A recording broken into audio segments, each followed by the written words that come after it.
Kembali Anda bersama kami dalam program acara Ngobras Ngobrol Santai, masih bersama dengan KPP Pratama Kota Batu ya. Masih bersama dengan Mbak Sari dan juga Mas Aul. Mas Aul atau Mas Aul sih? Aul, Nggak pakai P.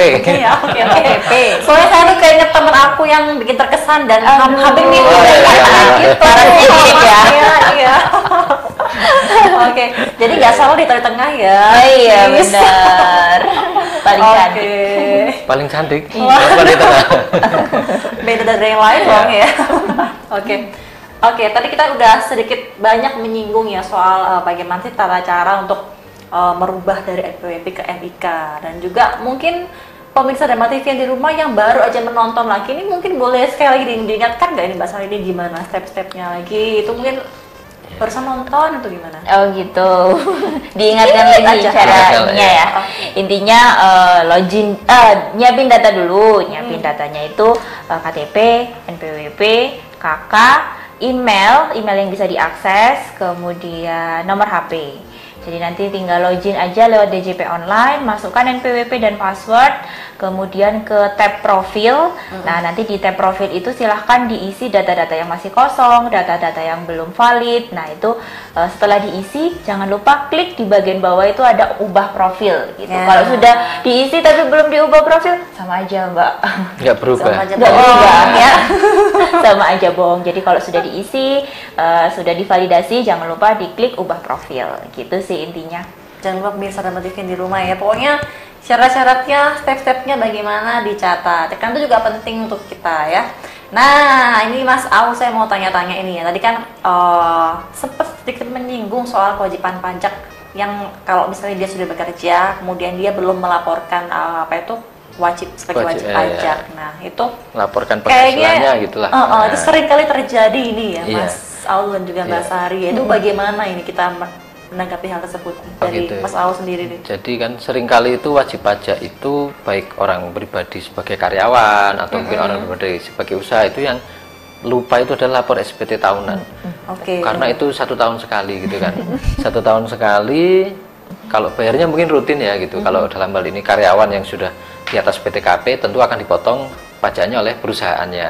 Kemudian wajib pajak yang punya usaha. Berapa persen biasanya itu, Mas? Tergantung ininya, penghasilannya berapa gitu. Progresif ya, Mas, Kan tarifnya ya. progresif gitu ya. Jadi nggak semua, dan nggak semuanya juga akan dikenakan pajak. Tapi begitu sudah ada pajak yang harus dipotong, tentunya perusahaan akan memotong pajaknya. Jadi tinggal si karyawannya laporin aja gitu. Laporannya, tapi sayangnya bukan sayangnya sih, laporannya 1 tahun sekali dan kebanyakan itu lupa. Padahal kalau lapornya kalau paling mudah emang ke kantor langsung aja emang ya?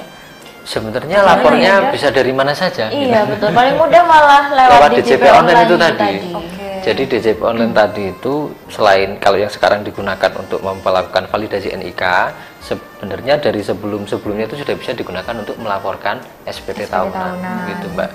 Jadi kadang saya udah dipotong gitu ya sama perusahaan pajaknya gitu, tapi tidak lapor, kemudian ditegurlah sama kantor pajak atau bahkan mungkin sampai diterbitkan sanksi gitu. Saya udah bayar pajak tapi kok masih ada ini tagihan gitu, masih dikenakan sanksi. Jadi secara umum wajib pajak itu ada 2 kewajiban lah yang paling, kalau orang pribadi ya, yang pertama adalah membayar pajak tadi, baik membayar sendiri ataupun dipotong oleh pihak lain, oleh perusahaan, kemudian melaporkan apa yang dipotong tadi gitu. Jadi kalau tidak dilakukan, misal yang melaporkan tadi, ya berarti ada sanksinya. Terus bagaimana cara melaporkan SPT tahunan gitu?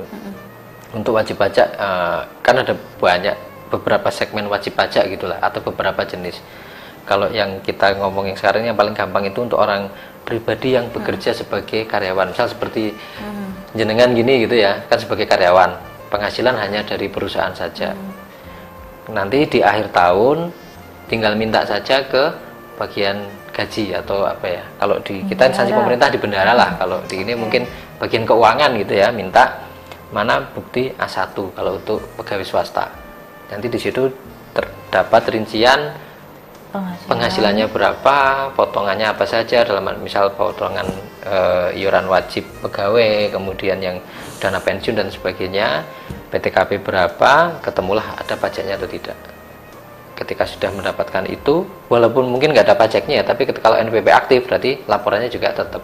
Itu adalah dasar untuk melakukan pelaporan. Oke. Tapi kalau misalnya mungkin ada wajib pajak yang dia benar-benar nggak mau ribet dan atau mungkin dia agak sedikit gaptek gitu dalam tanda kutip ya, itu langsung aja ke kantor nggak apa-apa kan? Ke KTP terdekat. Terus tetap bawa hanya KTP saja. Ya, sama bukti yang dipotong tadi. Nah, kalau misalnya dia itu ternyata sudah tidak aktif bekerja di situ, namun dia masih memiliki NPWP, itu bagaimana? Tidak aktif ternyata bekerja dia sudah di tidak situ, bekerja misalnya ya, bagaimana? Intinya sudah pensiun gitu ya. Nah, sudah pensiun, kita lihat dulu pensiunannya, penghasilannya masih di atas PTKP atau tidak. Misalnya gitu. tidak gitu. Nah, itu gimana? Nah, kalau tidak itu, jadi begini, untuk wajib pajak orang pribadi, ketika sudah tidak memiliki penghasilan gitu atau penghasilannya di bawah PTKP dan tidak memiliki pekerjaan bebas, pekerjaan bebas itu adalah contohnya seperti usaha dagang atau menjalankan jasa, memberikan jasa, itu sudah tidak ada, itu bisa dinonaktifkan sebenarnya NPWP, Mbak. Oke. Jadi nonaktif itu artinya NPWP itu tidak dihapus, hanya saja tidak aktif, sehingga kewajiban pelaporan perpajakannya itu tidak sudah tidak wajib lagi lapor lah gitu. Jadi misal saya tahun lalu pensiun gitu ya, tahun 2022 pensiun, kemudian uang pensiunan saya di bawah PTKP, ya silahkan datang ke KPP terdaftar untuk mengajukan non-efektif tadi. Berarti itu misalnya nanti suatu ketika kita bekerja lagi dengan menggunakan NPWP itu tetap bisa diaktifkan NPWP-nya kembali? tetap, ya nanti tinggal bisa mengajukan aktivasi NPWP. Pengaktifan kembali. Pengaktifan kembali. Jadi kalau pengaktifan ya tinggal ke KPP lagi gitu. Berarti kalau yang tadi itu tetap membawa persyaratan, misalnya dia udah nggak bekerja, bawa persyaratan hanya KTP aja atau KTP sama mungkin bukti pendukung ya, misal sudah berhenti dari bekerja. Kalau nggak ada bukti, misalnya ini benar-benar dia waktu itu mungkin benar-benar nggak bekerja, mungkin resign mendadak atau bagaimana gitu ya, itu bagaimana kebijakan dari KPP sendiri? Ya nanti itu tergantung peneliti kan. Iya. Yang penting intinya bisa meyakinkan peneliti bahwa selama tidak ada data lain yang menyebabkan yang bersangkutan aktif, ya pasti akan bisa dinonaktifkan. Oke. Kan sekarang kan kita lebih canggih ya, data dari mana-mana. Iya, betul. Saya tidak punya penghasilan, ternyata dapat penghasilan bukti potong sana sini.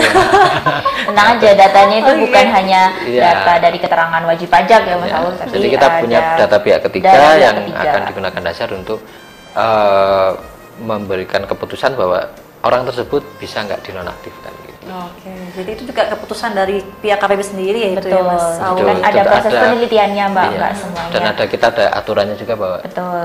Tadi intinya salah satu syaratnya adalah ketika seseorang yang tidak melakukan pekerjaan bebas, kemudian penghasilannya di bawah PTKP, itu bisa dinonaktifkan NPWP-nya. Jadi tidak usah khawatir gitu loh itu. Kan contoh ibu rumah tangga mungkin yang benar-benar kesibukannya hanya di rumah, mungkin dia juga mungkin kesibukannya kan hanya mengurus anak, kemudian mau berjualan apa juga nggak sempat mungkin kan gitu. Berarti masih ada kemungkinan bisa dinonaktifkan bisa gitu. Oke. Terus kalau misalnya tadi kan disinggung bahwa NIK jadi NPWP, misalnya itu pelajar ya, kan pelajar sekarang kan umur 17 tahun udah punya KTP kan, pasti udah punya NIK kan. Nah itu apakah juga wajib mendaftarkan juga gitu. NPWP? Jadi pelajar itu misal, jangankan pelajar, orang anak lahir aja udah punya NIK kan? Oke, itu kabar gitu ya. Iya kan gitu. Jadi mungkin selama ini jadi polemik di masyarakat ya, dan perlu kita luruskan. Kalau kembali lagi ke ketentuan umum perpajakan, bahwa seseorang baru diwajibkan menjadi wajib pajak itu setelah terpenuhinya syarat subjektif dan objektif. Artinya dua, tidak bisa. Nah, subjektif itu adalah subjek pajaknya, itu adalah pertama orang warga negara Indonesia, WNI itu kan, atau warga negara asing juga bisa juga. Bisa juga, itu disebut sebagai wajib pajak luar negeri ya.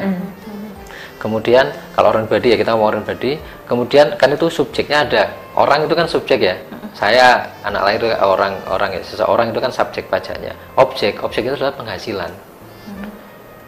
Penghasilannya ada batasannya juga Mbak gitu. Untuk misal paling gampang, orang yang belum menikah dalam 1 tahun kalau penghasilannya masih di bawah 54 juta itu belum dikenakan pajak. Jadi meskipun saya punya NIK dan mungkin nanti NPWP menggunakan NIK, kalau dua syarat itu tidak terpenuhi, ya belum wajib untuk menjalankan kewajiban perpajakan, belum wajib untuk melaporkan SPT, baik SPT masa dan SPT tahunan, kemudian belum wajib juga untuk melakukan penyetoran pajak gitu. Jadi tidak usah khawatir gitu. Jangan. Karena itu yang bikin galau ini. Dan syaratnya itu nggak bisa salah satu aja ya Mas, Iya, harus dua-duanya gitu. terpenuhi. Jadi misalkan saya ya sudah kan NIK jadi NPWP gitu ya, terus saya penghasilan saya cuma 3 juta nih satu bulan itu, kalau dihitung dalam 1 tahun kan cuma 36 juta, masih di bawah PTKP gitu kan, jadi tidak ada pajaknya. Memang yang termasuk dalam PTKP itu juga penghasilan berapa ini Mas Saul? PTKP itu 54 juta untuk seseorang yang belum menikah dan tidak memiliki tanggungan. Nanti setiap tanggungan akan ditambah 4,5 lah paling gampang. Per tahun. Jadi misal saya sendiri ya berarti 54 juta. Kalau saya sudah menikah berarti ditambah 4,5, 58.500. Kalau punya anak 1 ditambah lagi 4,5, punya anak 2 tambah lagi 4,5, maksimal 3 tanggungan. Mungkin pemahaman ini yang pemirsa Daman TV belum begitu paham ya ini ya Mas. Iya, banyak masyarakat kita yang belum paham. Kan kemarin juga sempat viral, jangan-jangan orang lahir di Indonesia langsung dipajakin kan gitu. Padahal nggak seperti itu gitu loh, Mbak. Dan tetap menganut asas keadilan ya Mas. Betul, intinya bahwa tidak semua orang harus membayar pajak. Kemudian tidak semua orang membayar pajak dengan besaran yang sama. Betul. Jadi ada prinsip keadilan di situ, Mbak, gitu.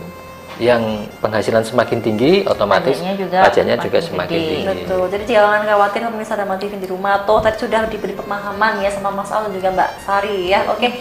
Tadi kan kita menyinggung yang di awal segmen tadi bahwa tadi juga sempat sudah sosialisasi dan juga mungkin kerjasama dengan para tokoh masyarakat. Mungkin kan pasti kan ada kendala-kendala di situ kan, pasti ada bagaimana prosesnya dan lain sebagainya, nanti dijelaskan di segmen selanjutnya ya. Oke. Kendala validasi gitu. Oke, itu pasti ada kan ya. Oke. Tetap dalam program acara Ngobras Ngobrol Santai, jangan kemana-mana pemirsa selain satu ini.